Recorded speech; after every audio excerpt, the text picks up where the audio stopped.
I came across this video that Reagan did, came from his library. He did these radio addresses, I think once a week or something. And this one was good. This one talked about stuff that we're looking at right now.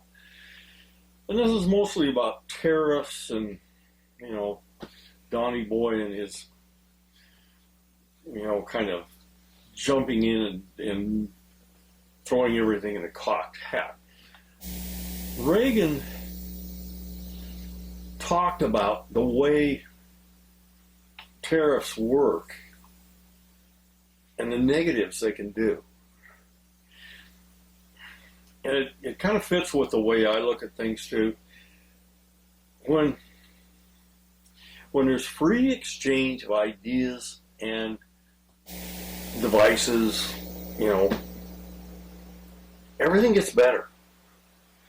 When everyone sits there, this is mine and you can't have it,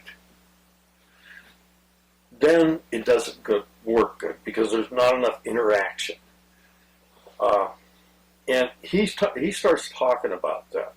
And where we, back in 1930, I think, we started all these tariffs. We're going to protect all of our businesses.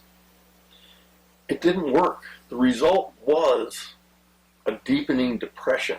So it wasn't effective.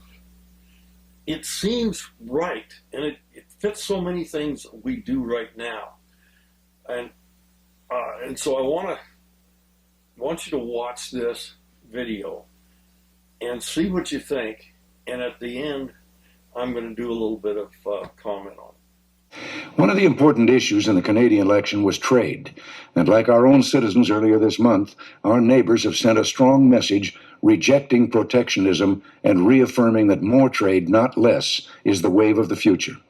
Here in America, as we reflect on the many things we have to be grateful for, we should take a moment to recognize that one of the key factors behind our nation's great prosperity is the open trade policy that allows the American people to freely exchange goods and services with free people around the world. The freedom to trade is not a new issue for America. In 1776, our founding fathers signed the Declaration of Independence, charging the British with a number of offenses, among them, and I quote, cutting off our trade with all parts of the world, end quote. And that same year, a Scottish economist named Adam Smith launched another revolution with a book entitled The Wealth of Nations, which exposed for all time the folly of protectionism. Over the past 200 years, not only has the argument against tariffs and trade barriers won nearly universal agreement among economists, but it has also proven itself in the real world, where we have seen free trading nations prosper while protectionist countries fall behind. America's most recent experiment with protectionism was a disaster for the working men and women of this country. When Congress passed the Smoot-Hawley tariff in 1930, we were told that it would protect America from foreign competition and save jobs in this country. The same line we hear today. The actual result was the Great Depression, the worst economic catastrophe in our history. 1 out of 4 Americans were thrown out of work. 2 years later, when I cast my first ballot for president, I voted for Franklin Delano Roosevelt, who opposed protectionism and called for the repeal of that disastrous tariff. Ever since that time, the American people have stayed true to our heritage by rejecting the siren song of protectionism. In recent years, the trade deficit led some misguided politicians to call for protectionism, warning that otherwise we would lose jobs. But they were wrong again. In fact, the United States not only didn't lose jobs, we created more jobs than all the countries of Western Europe, Canada, and Japan combined.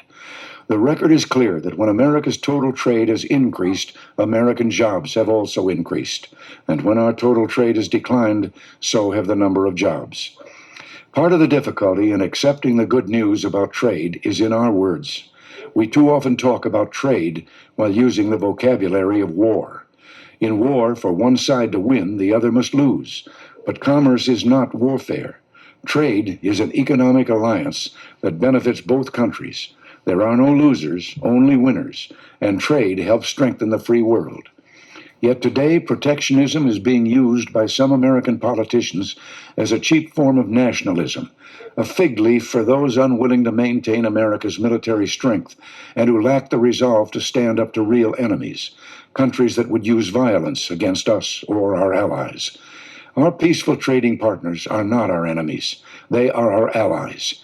We should beware of the demagogues who are ready to declare a trade war against our friends, weakening our economy, our national security, and the entire free world, all while cynically waving the American flag. The expansion of the international economy is not a foreign invasion. It is an American triumph, one we worked hard to achieve and something central to our vision of a peaceful and prosperous world of freedom. After the Second World War, America led the way to dismantle trade barriers and create a world trading system that set the stage for decades of unparalleled economic growth. And in 1 week, when important multilateral trade talks are held in Montreal, we will be in the forefront of efforts to improve this system. We want to open more markets for our products, to see to it that all nations play by the rules, and to seek improvement in such areas as dispute resolution and agriculture. We also want to bring the benefits of free trade to new areas, including services, investment, and the protection of intellectual property. Our negotiators will be working hard for all of us. Yes, back in 1776, our founding fathers believed that free trade was worth fighting for, and we can celebrate their victory, because today, trade is at the core of the alliance that secure the peace and guarantee our freedom. It is the source of our prosperity and the path to an even brighter future for America. Until next week, thanks for listening, and God bless you. Okay, he talked about the imposition of tariffs in 1930, and it fits the kind of thing that I think works. I believe all knowledge should be spread, should not be held as some kind of secret. I mean, there's things we have to keep secret and so on like that. And by the way, there are tariffs that you have to do when countries are they're putting tariffs on your products and stuff, and sometimes you have to retaliate. But after World War II, we found that cooperation between countries was a really good idea, and it stops us from getting in so many wars. And so we started cooperating with a number of peoples, mostly free societies, democratic societies. When we started cooperating, and we told Japan, we told Germany and Italy that we'll buy all your products. I've talked about this before. We'll buy your products. We made tremendous amount of profits off that. You think, well, they're making it over there, and it's, they're making the money off it. For one thing, the profit is not off of the manufacturer. There's more profit made in the middleman and the sales than there is anything else. So it's kind of like what we do when we go to China and we say, I need some electronic doohickey to make my product work. So you get that electronic doohickey, and you get it for a good price, because they can mass produce this stuff really cheap. And then I put it in my product, and I sell my product. And the primary profit that's made by me, not made by somebody in China. They're supplying me sub-assemblies that I get the best price in the world I can, and go from there. But that inter-country cooperation I mean, it's not always perfect. China's not a great trading partner, and I'm not just considering China. There's a lot of other places we can get things from. But the international trade makes everyone better off. And this kind of thing that everyone tends to want to do when you don't really know what's going on is say, hooray for me and screw you. That's kind of the way that works, or that comes out. Well, we should have all of our stuff for ourselves. Make America great again. America first. It doesn't work that way. When you cooperate with other people, you win. Everybody wins. When you start saying, I win and you lose, then everybody loses. There's no point to this kind of stuff. There is the concept of win-win. It does work. Everybody gets what they need. And look at it. If everybody doesn't get what they need, the guy that's not getting what he needs is going to stop providing stuff. It's not worth it for him. So you make it worth it for him, and then everybody does pretty well. And that was Reagan's thoughts on this. Now, I won't say Reagan was perfect. He did some quotas and stuff like that, and maybe some things I didn't really think he should have done. But for the most part, he was right about this whole thing.